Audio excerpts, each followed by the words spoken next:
Kwadi kwa zukuru. Kwadi kumba.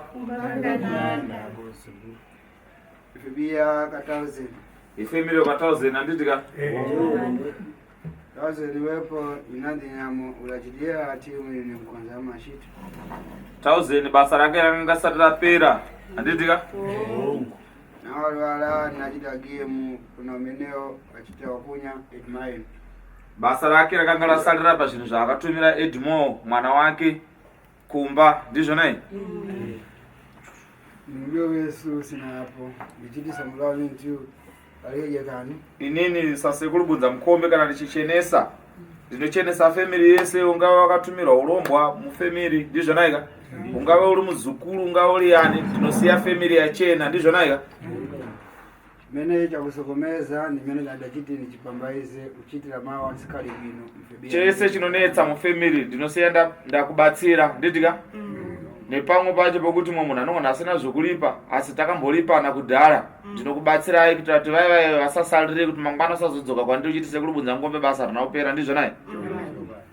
Nangarwara ndachita Edmo uruke uko na todo ya mochidu zimene zisite mapambaisi. Edmo simuka ufulidze chimbo yakabata uchitaura kuti mhepo dzese dzinotitevera dzatakatumira nababa ndinoda kuti dziparadzwe. Ndinokumbira kuti mhepo dzese dzandakatumirwa nababa dziparadzwe. Zvinasomeza kugona panyumba panga nandena matenda evani inato. Zvinondetsa pakurara nezvinokonzeresa urwere kufambiwa nezvinhu munyama.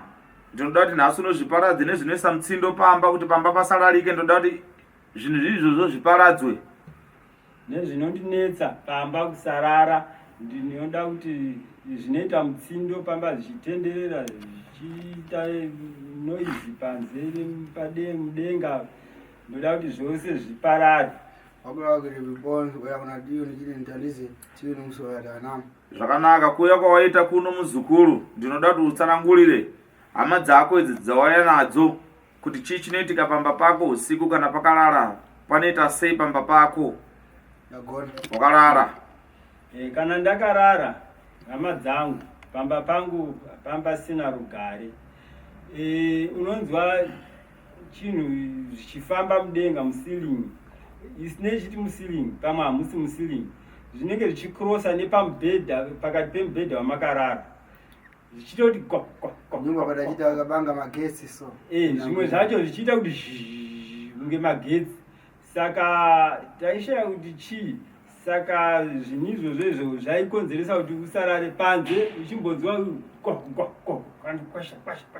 Saka zvanga zvichiita noizi yekuti ava vanga vasingarari. Pamwe pacho wotonzwa kunaya hunye zvinhu zvinovava wautanga kutokwenya uchikwenya kuti pandika ini ndinangu dainyanyokandwa hunye hwacho ndichitokwenya ndikwenye adzimai.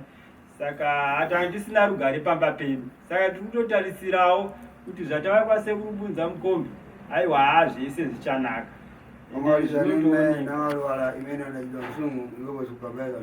Kubva ndichikubatsirai pabasa randiri kubata zukuru zvine chenji here kana kuti hapana chiri kuchinja? Aiwa zvine kuchinja kukuru chaiko.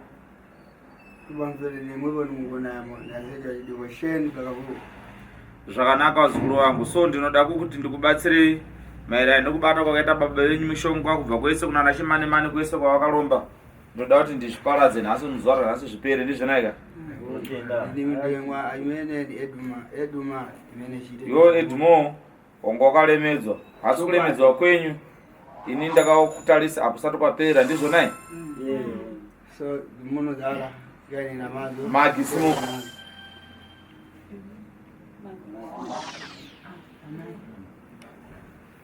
Umene uda nini kuma? Uyu ndiani wako Edmo? Nkwasha.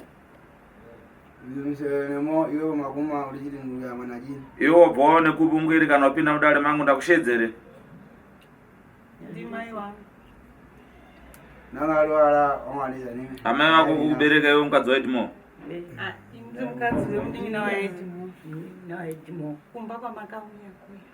Umene nundola. Ora ndikuziziva. Iwe Edmo ndiani wako?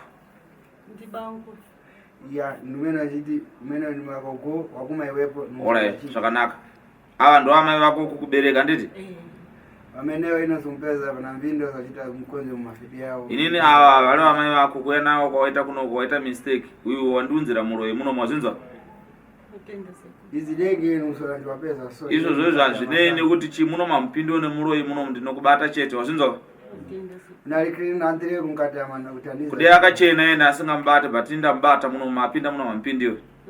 So nada kubwa zidenge za kusokomeza na ufebi yawo wadakuya. Asi kana uchida kuti nini ndimusandutse kita muroyi wacho unondogona ndudza indomusandutsa kuti aite muroyi wacho togutsikana zvishiwa kuti muroyi. Hatisi kuzviramba nokuti vana tapera tasara 4 patini. Wafebi wamene walupo wakuma iwepo nechi. Ukona uyu akajavana nemurume wake vairwa vese nemurume wake wazvinzwa? Mamu mene osompeza pamuzi basi wakadaikwa mbindo za monomba za mangu ashera. Uyu aitoroya nemurume wake zvaitoziva murume wake akabata mishonga ndiye akatanga kubata mishonga zvaiziva iye. Notenda izvo. So rambira lero ndachiti nenda mukata ndo achilonga na analita. Ndosakakona kuti muno ndasuru ndati ndamubata muno mampindo nemuroyi ukapindira kundiedza ndinokubata chete. Uyu atori muroyi ndatomubata muno mwazvinzwa? So gadi namu. Andingamanikidzire kuti ndinomubatsire kana kusada indobatsira munhu anoda kana asingade kubatsiriwa ndiyeyo. Achita ati ntandize ngangu ya munhu ntandize nandire ndudugata kupera. Ine wakati sekuru ndibatsire ndizvona ika ndinokubatsira asi iye ndoda kuti mubvunze kuti chii chakaitika iye nemurume wake azvitaurega nemurume wake. Vanu salamako. Somza musoro taure. Murume wangu chaiwo baba wangu handina chendakabata naye asi baba mukuru akazondigara nhaka ndiye anga ine zviro zvake zvanga ainazvo saka waitondishandisa baba mukuru. Zviro zvei? Zveuroyi. Zveuroyi waitoroya. Akumwana ni mshobo waitoroya. Baba mukuru asi murume wako ere? Baba mukuru murume wangu asi wangu chaya ndakapinda naye murenda wakafa ndisina chendakabata naye. Yamenewo dakata na mena rajikwa ntodo wa mafedia watoloza. Iwewe hauna kugara nako ere ni murume womusha imomo? Pakafa murume wangu ndandisina kugarwa nhakaba kutaura chokwadi ndandisina kugarwa nhakaba nokuti murume wangu waigara achitaura kuti handidi kuti uzogarwa nhaka nei nana mukoma wangu kana munin'ina asi nekuzondifambira paakaita achindiendera kun'anga kuti akangondiramba chete ndinomuuraya ndopendakazogara naye. Ajala nushema. Rika ndikutsanangurire nyaya idzodzo padzakabvira wazvinzwa? Tareri lapo. Murume wako iwewe Walaji ake wajikwa mangwa na mbindo meno chapi ni wanyaka. murume wako akachiziva kuti akunetsana nevanhu ava ndobva anobatawo mushonga wake wanzwa wezvikambo kuti vanhu ava vasamuuraye ukunzwisisa? Wazimana mshuela wekwa mangwa amene wachita video madini amene wafisiwa. Murume wako iwewe abata mushonga murume wako akakulirwa pamushonga kusvika aurayiwa kuti wogarwe nhaka nekuti iwewo ndowaidiwa wazvinzwa? Na mayako ya lero ene siti ndaukata umeno ndi mama wakika mbindo zimenezo. Nhasi unowu ndinokunzira tsitsi nekuti hondo dzawakarwa dzeuroyi nedzemushonga dzakabva kure wazvinzwa? So zidege na Andre mubolamu. Asi zvemushonga izvi kusvika munhu wakatora ndikuzviziva kuti wakadira munhu kuti waitochakuurayiwa nemushonga izvi zvinhu zvawaitoziva iwewe. Lana mishoti wadaika soni manyoti. Chatakuvengera ndichekuda kunditenderera ina ndiri munhu anotendera ndoda munhu anotora nyaya yake iri straight kwete kutengenda kutenga nditi wakuzimbita kumbolera naso ine ndakubambaza choti izvi sabhuku wako ndiani? Ndinondosai kubenewo sindizi unondi mklepas kukhala na amene wapi wabva kupi kuti uye pano? ndabva kukwashawo chiwali inaseko kwako kwakugara izvozvi ndekupi? pamutare kwendinogara. umene pajeni mtu alipita kuma Kwamutare kugara nani koko? Togara nekamuzukuru kangu kadiki diki.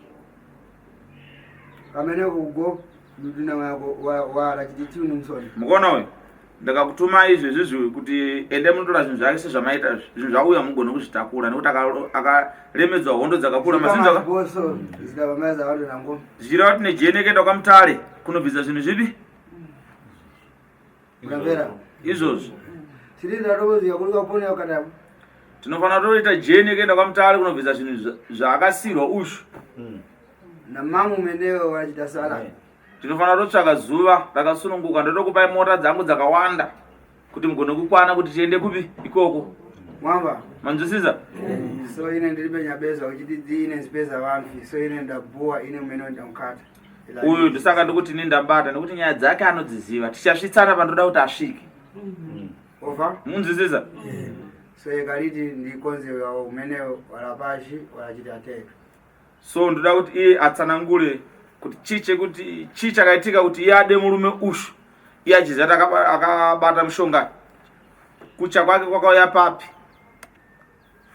Bwana kamba. chakaitika ngechekuti iye waitondida akati ndinomuuraya akasandida waitondida Mewe unsora chiburuke ukatemango wachitumba base na nyumba. alright murume wako iwewe achiri mupenyu uye akambokuudza here kuti ndokuda kana kuti haangasina angasina Vamuvirisewo vamwe kozvo kuzoti uyu ndinokuuraya ukandiramba kwazvawana kupi zvenhaka ukagarwa noumwe nekuti papa ine munin'ina wacho angari munin'ina wacho anga akafirwa nemukadzi anga akafirwa nemukadzi vasara vari vairi baba mukuru wacho wanga asisina mukadzi hanzi akutaura chokwadi ndizvonai so kutaura kwake chokwadi uroyi hwake ndowokupiwa hausi kuti ndowokutsvaga ndirika ndowokusirwa ndizvonai mwenichowa ikandiri ndichite chingongore ndipambaize tinofanira kutomunzvirawo tsitsi ndizvonaika sehama yenyu mazvinzwaka handingarambe ichitaura zvimwe zvikuda kumunyadzisa ine handisiva kunyadzisa vanhu ndinoda pakubatsirana vanhu murudo handizvonai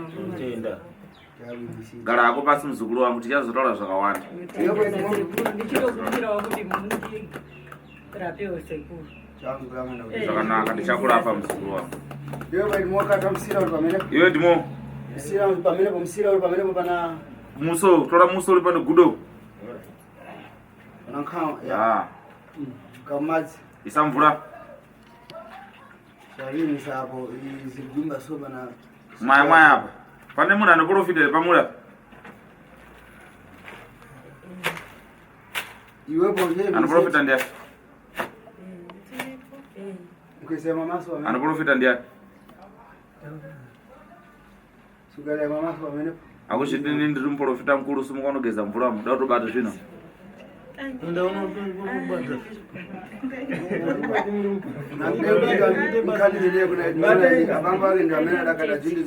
izvi zvinhu izvi hazvina kubatwa naedmo ndizvonaika uyezve inini maprofita chete makati munoprofita muri kwamuri ndinokuremekedzai handikushorei munzwaka ndinoda kuti kana tichinge tasvika pahondo idzi mweya nevadzimu tibatsirane nekuti inini handina kuromba iwe kana ukanzo nemweya mweya wako ngawaone kuti shuwa sekuribunza mukomba wana kuromba ndizvonai so ikaiti maza mmanzi pamene wachalo wabwere pamene iwe isa mvura apo muzukuru pamene apa mwaya mwaya apa kochasimuka vasukumi pamene iwe kakochasimuka bata ufu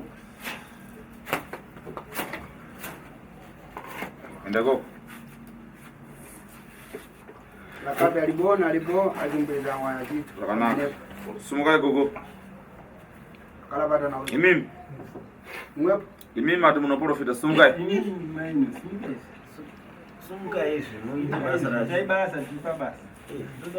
makambovaudza here sekuri munoprofita saka vaziva se ikani zvakanaka muzukuru sumuka sabate musi tudashandisa zvechechi uka pamene po upuwe mtangazene ukate zvinhu zimamene kwachalo ndoda kuti utaurire hama dzako kuti unoenda kuchechi ipi uye unoprofita uri muchechi ipi uye unonamatira kupi ndinopinda kupinda posta ndichechi tonamatira tumaronda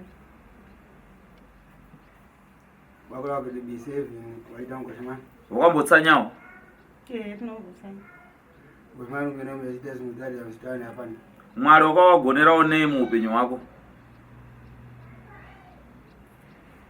mwari ndinongowatenda nekuti vanondigonera mukurarama kuti ndisvike pandiri papa mamwe wangu wakafa. Saka Mwari ndinovatenda. Ndiye makulupe vachidatobva inini. Wakambobatsirawo chirema here kana munhu anotambura nditika muupenyu hwako kana munhu wakuona kuti yakutambura ndobva wabatsira iwe uchisara usina chauinacho? Kuchechi ndotopa vanhu. Izvo ndingaseti ndikopo vabrasomba kumeneko. Ko kusiri kuchechi unobatsirawo nei? Kumaraini vanhu ndinotovapa. Atouya achiti kumba kwangu hakuna chibage chakatobiwa zvacho nezuro. Aitoti ndinototora chibage bhagiti ndichitoti uya unogaisa. Amba yamulungu zimene zonaniita apo. Kana uchichengeta Mwari zvakadaro ndinokutenda. Ndinoda kuti unamata. Nditika unamatire mabhegi awe nemurume wako aya. Nditika either nechemwoyo mako kungonamatira kana kuti amino uchaita sei kana unoita chipiyaniso unoita sei ndokuudza kuti unozvibata sei zvinhu izvi nekuti ndaona kuti hondo inokukurira iri apa. Asi ndoda kuti uibate, ndakukupa simba iyo.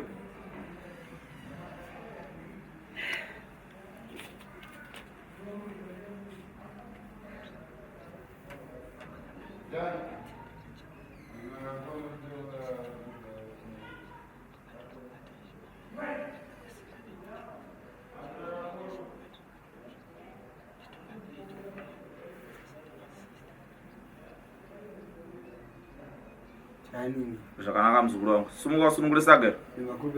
Sunungura sagero ubeurire apa nezvinhu zvako apa. Sagero waiti. Risunungure uribeurire pane zvimwe apa.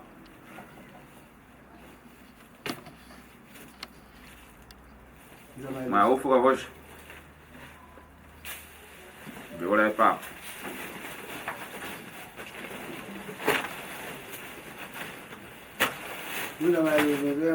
Mawana kupi kumalengenya?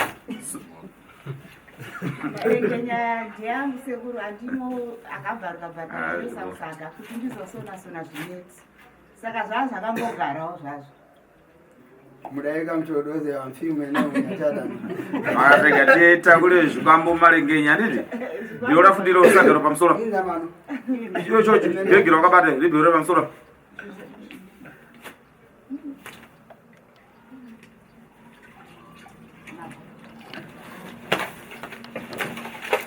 Ya. Mirai kumaya mvura. Imani. Pari zvinotoda ipapo. Sabana sedu. Iyo choka kumusikana mtsuke. Sunungura bhegi regirini. Rakasumba. Alungono limeneyo lipamene paje. Nzangu. Right. Bisaende one by one ipapo. Usazunze. Sindani uko. Yoda pesa. Tsvaga chini mwapo. Papo uita zvokukasirawo zvine simba ubate chinhu chandoda kuona. Bata chini? Bata zvine simba. Chinyike mvura. Unanga mimba bwanji iwepo. Nyika, chinyike mvura uramba kwachibata imo. Iwe saufe. Chinyike mvura. Sawa. Nyika kuti wenu. Edu ngasetu masi. Maya ufu chirimo.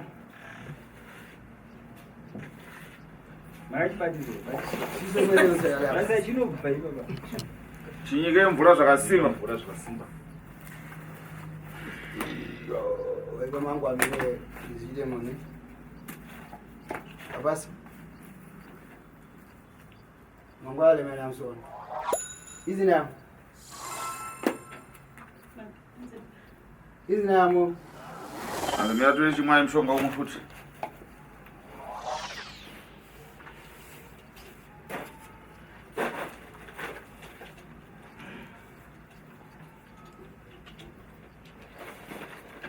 Kata. Bata. Chimazi mene. Dumani kono ulajita kuma. Jungate chipe momwe. Chipere simba ndo chife. Salamiki nishewe tu. Right. Yo gara zvenyi pasi yo simudza chisumudze. Sumeze na tom.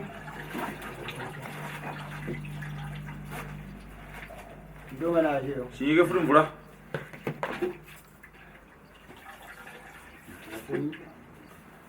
Akalwala nikambanda yeye. Kubuda ropa ndiri. Sabata don. Chisiye momo. chatofa iwepo pfira mate menemo svivira matemo chao ikantodo chisachimbo momo ikantodo menemo chisachimbo momo isiye momo chao naka siyayika pamenepo chinamata tone kuna mwari kuti wapedza basa pamunenge mabvisa zvinhu kuna mwari tone unoita sei Masitenyi Jehovha ndapedza basa. Masitenyi zvinhu zvakaoma zvinotyisa. Masitenyi Alfred nawepo kabambo pana anonzi Alfred here pamuri Anonzi Fred. Akuti panapa. Fredi Fred ari kupi Ari kuBotswana. aluponi ari kupi Fred Ari kuBotswana. mwana wati akuitire chiko Ari kubasa. mwana wati mwana wani Mwana wangu. mwamuna wako Edmo murume wako ndiye Edmoyo okay ndifuna chiti iwepo ubvuwe na zina lake pasipeje pamenepo itakuliro kumeneko ndoda kuti utaure nezita remwana ari kuBotswana ikoko nekuti mwana ndaona aita accident ari kuBotswana achinzi afa chiwa iri box kata mutode muna chinto chimene bata tsvimbo iyi utaura kuti mwana wangu ndinoda kuti ukunde kwauri ikoko mwesena mkazi wako mwana wangu ndoda kuti ukunde kwauriko ndiyabvita Alfred mako ivheta ari kupi ari kubhulawani umene usere wene walachita kuti mamaina alupo ko wandiri kuona apa handita basa rokura vanhu ari kupi perfect perfect iwepo ndabvuwa nkhani zako kudhara iwo ndava kutsvaga ndichirora nyaya dzako kudhara iwe lero wabwera wauya nhasika mpewa wachita ngozi so ndamana iwo ndaona waita ngozi nekuponda munhu kana pabhawa unomwirewawo iwe wachodoza sana feshi wachiti wasimu wabwera unomwa wabva wanange wadzima uya okay zvibofuna kwako wepo numpepo zikachodoza akusi kuda kwako kwaunoita kuya wazinza imhepo iri kukuteera muzukuru aida kukuraisa wazinza ikali ma ndichita ndibambaize nusona nacho wanga wakasisimidziwa mhepo yekuti ugone kuzofesana nejeri wazinza muzukuru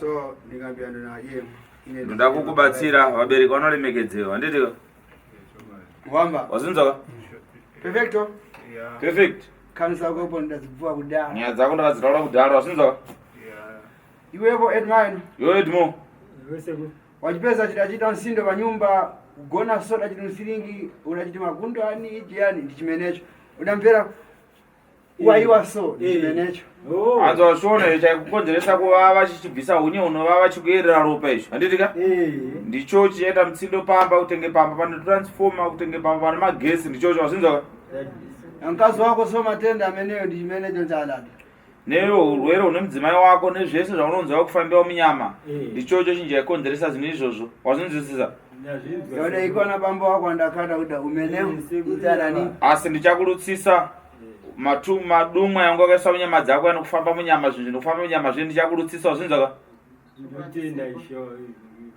una mambe amenewo udafuna chitopo ubvwamo una mashoko yauda taurawo here taura hako hama dzangu ndakatambudzika kwenguva yakareba ndichizvinzwa kuti ndibaba wangu asi vaibatsiri vacho vaisagona kundibatsira vaigona kungozvitaura vamwe vacho vaitya kuti hatigone kununura nekuti zvinhu zvacho zviripo zvakakura zvichiitwa nababa vangu ivo baba ndakatombovaudza baba vanhu vari kundikanda zvitsinga ava avada kundiuraya kubasa indaifunga kuti kubasa izvi hakusi zvikanzi inga zvakaoma ndichitambura ndichifamba ndakaita kutembedzwa vakomana vanoti nditakurei mundiendese kuna anobvisa zvitsinga zvichingobviswa ndorerukirwa kuti ndozobva ikoko ndichifamba kungosvika pamba hakupere 1 day kana 2 days zvadzoserwa futi saka upenyu hwangu hwese hwanga huri wekutambudzika saka ndinotenda sekuri bunza mukombe vandinunura kudai zvinhu zvaisagonekeka vamwe vaitoramba kuti tinofanira tikatosiya mhuri dzedu asi sekubunza mukombe vandisira chinhu chimahara ndinotenda sekuru murambe makadaro musaitire nini chete asi muitirewo nevamwe vese Kobo manyanga ndikambiani. Aiwa ndinokutendai vazukuru nditika tichasarira pana dare ramagi kuti tione kuti magi uyu achabatsirika sei kuti zive kuti hapusisina varora kana chiva chakandana zvipotswa ndizvonai 1000 akabamba. uyo 1000 Ufuna kuva mambo yaponi yopo nyanya. une mashoko auda kutaura were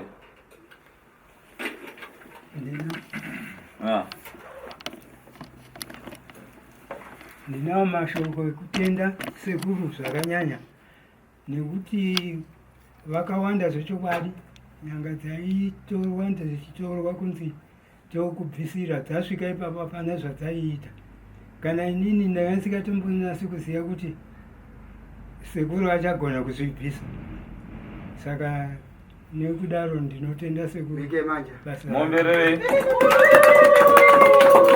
ona munhu achitaura kuti kwakauya vanhu vakawanda vachitaura kuti vanobvisa zvinhu izvi ndizvo ka ende mundaraunda uri kutaurawo nemwoyo wake kuti nasikatasiri sekuru hondo iyi vachaikunda ndizvonai Buda ndiziva 1000 kabanga ndakugura. ndakakutenga here muzukuru 1000 aiwa sabhuku ndiani sabhuku yenyu Adagara start. unogara mutauni ndinogara mutano mutauni kupi marondera Ndafika panyumba pako ndakonzera njito kuti. kumba kwakuuza ndakasvika ka ndichikubvisira ruoko remwana liye Okay, ndikambiana najua mashani. zvakanaka ruoko remwana ndakakubvisira edza nemwana we prince anditi sewe pane pendendasiya wangu ngati zvataurwa kunzi kune chinhu chiri kumba kwako nevaprofita ndakati sekuru hamugone here kuti sezvo murimi makava nechinhu ichi mukaisa Ndati sekuru amaprofita otichani mwana. sekuru maprofita here kana kuti n'anga maprofita Okay. sorry ndikati baba ndakati baba kureva Okay. ndimi makauya nechinhu chiri kutaurwa kumba kwangu madii kuchibvisa murimi ndimi makachikwisa bhazi kwamakachitora vakati handikwanisi ndinofa vachitaura Ya, mzukuru wanga. Into yako yopo yadagura, iwepo waigura, uchiti yopo uibambaize inakunyisa. Indara mashika. iwewe muzukuru ukatenga chikwambo chikwambo chechiyo kana uchiita halafu chinogona kutokuuraya nekuti wakuchibata nenzira dzausina kupiwa nazo Zimene nhiko zizvindu zikata, zilipo kuikowa foforo, zida mpiko yakuchitopo wabambaiza mpiko onani. munhu anorombesa nditika ane mhiko yaanokupa pakurombesa kwake saka iwe ukakanganisa mhiko yepa zvinhu zvaakupa zvinhu zve zvinokukuwadza iwewe ndizvonai So, kubvuwa kwake umene kubvuwa kwachidara chiti ndasikata zinandinyisa. Ana kwetekata zimene zimusoro. Yopo lipogonera zimene zizadini. baba vako kuzvitaura izvi aizviziva kuti zvishuwa zvinhu zvinovakuwadza ndizvonai so akanga asina simba nazvo nekuti zvinhu zvanga zvapanduka zvaakupenga zvakafanira kuti unogona kuchengeta imbwa ipesera imbwa kana yakupenga yaimbwa mupengo ukada kuibata imbwa mupengo inokuruma nekuti haichaziva muridzi wayo nepfungwa dzarasika ndizvonai Charles Kuranga. zvakanaka zukuru Iweko perfection. iwe perfect Zaika makwara yako. ndichakupa mushonga yekukukundisa muhondo dzako dzijeri ndizvo ka Kuze njito bwino ugure nyumba yako ya bwino isisintana. ndoda kuti utenge imba yako yakanaka ndiwe imba kwako shedzara sekulibudza mukombe ndakatenga imba hemurare nhasi uno ndii manganibatsira kuti zvinhu zvafamba zvakanaka wazvinzwa vana vazukuru Siyani zvinhu zimene zvumadzi mbwalako vazakuzanisa kuchitaura pasi kumwepo mukunaye. zvinhu zvisiyei mumvura imomo isusu handeidu kudining uko ndichakushedzai ndine mashoka ndida kutaura nemidhiya mashoma shoma Ndoda kuti ndakabirwa chibage chese ari mwezuro.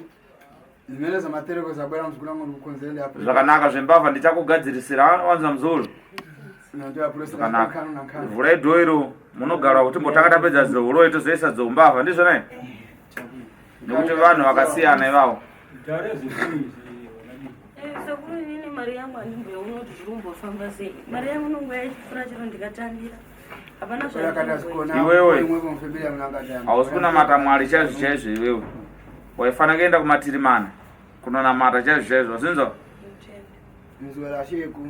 tsanya uchitsanyira mwari usingaite kana chipfambi kana uchinamata mwari uchikumbira zvauri kuda wazinzwa Chao nzabinise.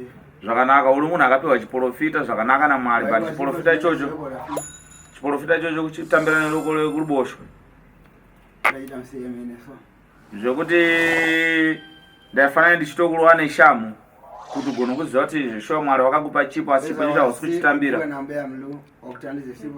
Namata Mwari nemazvo uchikumbira simba raunoda kuna Mwari kuti Mwari wakubatsira zvinza.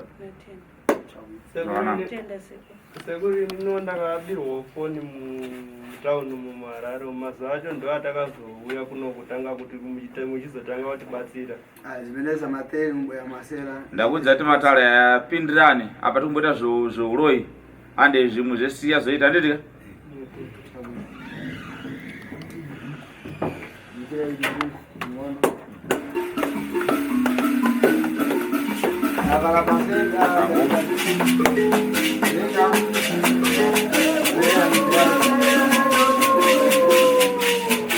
ndinezva ndida kutaurira mhuri yeZimbabwe muzukuru. Tinotenda. Alamvera imwepo mateta mudachita tina nini. Ndoda kutaura maererano nebasa rangu iri. Tinotenda. Ines kwanza njito na ndere kwanza njito zachiti zimene zinasamfika kupera na madei. Uri kuona kubatsira kwandinoita vanhu. Tirikuzvinzwa Ndiri kubatsira but so far ndiri kushandisa YouTube chete inovasira Media TV ndizvo. Tinotenda. Na materiko yakuchita filijoli yamudachita mpepo kumeneko auzeti yopo mulapi. Kune vanhu vakawanda vanoshandisa zita rangu vanozviti Sekuru Bunza Mukombe zvokuti ukaenda kana kuFacebook ana Sekuru Bunza Mukombe unogona kuwana 10 ndizvo nai. Menewo vantu vachita uteriko ndarama ichamin set ine na tere mukatama chupa mfedede. Zvechokwadi vanhu ivavo ndinogona kuvagadzira kuti vasiyane nezvavari kuita asi ndiri kuitira kuti chaisiwa mumhepo chinogona kuramba chirimo. Vantu vamenewo vakupeza nyumbulo zvadaika zvibe nyumbulo zantare yanga nizi nyamasetu nada. Ndine mumwe wandikabata wandikagadzira ndega wandichazokusanganisai naye ndizvo naika. Ai zvitoo Sekuru Bunza Mukombe paFacebook asi ndakamugadzira munhu iyeyo. Ndaona kuti uyu akuba vanhu vangu ndakamugadzira. Kutaura kunoku munhu iye ari kupenga ari munzira kuuya papi panapa. Akukaona yabezi numpeza chitatandise ine ndankatama mangu yakasonda chitiwocha mumwe yacho. Akakireta namba dzake paFacebook. Ndobva aisa zvimari dzakawanda ati ndinorembesa ndiri Sekuru Bunza Mukombe chichi asi munhu iye ari munzira ndakamugadzira ari kupenga. Ine ndibe kuikaunti makwara mfiti. Inini handirombese.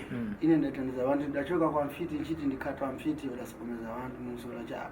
Ini ndinotobata vanhu varoyi ndizvoka nekupengesa vanhu vanobira vamwe vanhu kwete kuti inini ndinorombesa. Kuna vazukuru vari kufona vachiti ndinorombesa ngavasiyane nazvo. Tikupanza Sekuru. Mafitifiti umenemo mudananzerera materiko muda chouloza siko mawa sidachita mapambaize njavisa mora. Chandinoita musocial media ndinoziziva kuti vanhu vakawanda vanofarira kuromba zvakanyanyisa. So zvandinovaita vanhu ivavo vakati Sekuru munorombesa here ndinomuti tanga wabhadhara mari yedare tozotaura. Paanobhadhara mari yedare 200 USA nditika Menewo rachita ine ndikuika indo nandire ndikuika. Ndobva ndazomutsanangurira kuti iwewe uda kuromba asi kuromba kwakaipa nekuti takasamutorera mari iyoyo anokura achida kuromba.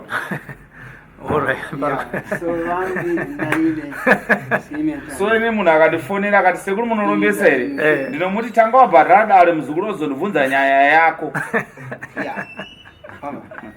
Yakutumirai vamwe Sekuru.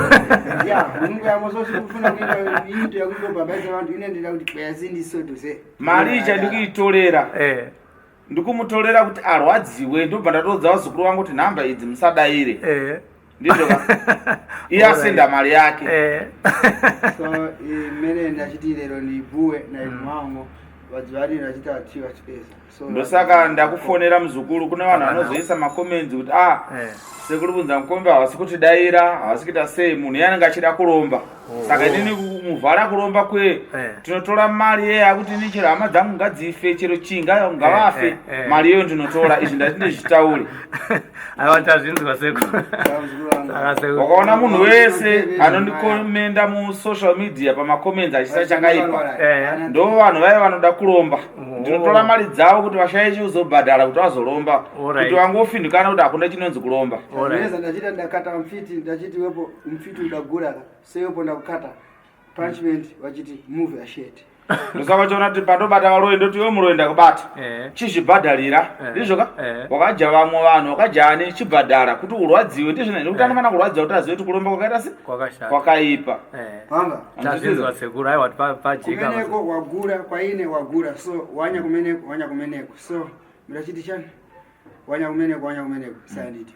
So ndada kukurwadzisa kuti wewe wakaromba ukabhadhara mari kunokupa kubvisira zvinhu zvako ndoku overcharge wabhadhara mari stereki iwewe wati ndida kuromba wakandifonera andikurambira kuti andirombese asi ndichizara andirombese nokotora mari yako ndoti akomana sezai nhamba idzi musadzidaire nhamba idzi kana aisa mari yako chikotorwa pamukuru hatichatokudairi. Nada kuchiti mfiti ende pesuru nada pasi na mfiti kukurwadzisa kuti wewe chero ukandisuwa chero kukuti chero kupi nditika ndinozviziva ndikukuranga kuti usiye chinonzi kuromba nekuti ndo zvandakauya kuzogadzirisa kubvisa vanhu vakaromba zvinhu zvavo ndizvo nai pari kunzikwa sekuru. Saka vanhu vangazive sei kana vasvika paFacebook kuti apa pandasvika hapasipo pasekuru Bunza Mukombe chaiwo chaiwo. Irati ine ndidapezeka mfitifiti wewepo murapashi. Inini ndinowanika pa Sly Media TV nepa Robert Tafumane TV handitika. Namba dzangu ndinoona kushedzera ndina number 2 pa Facebook ndine number 1 ndinoshandisa chat. Waike nyumbro yopo murapashi. Alright. Namba dza sekuru dzinoti 0787 330 916 chete.